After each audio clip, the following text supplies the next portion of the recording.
Yung kargahan ng electric car. Gusto mo magpakarga ng electric car, ayan.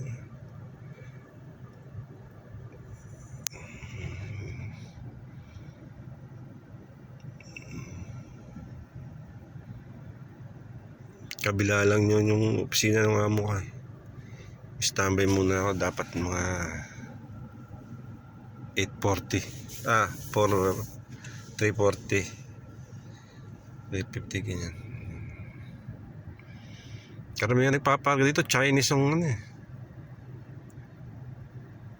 Chinese ang kotse at saka may-ari dito sa gas station.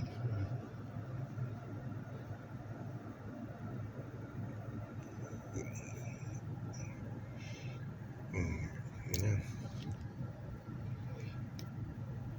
Sige.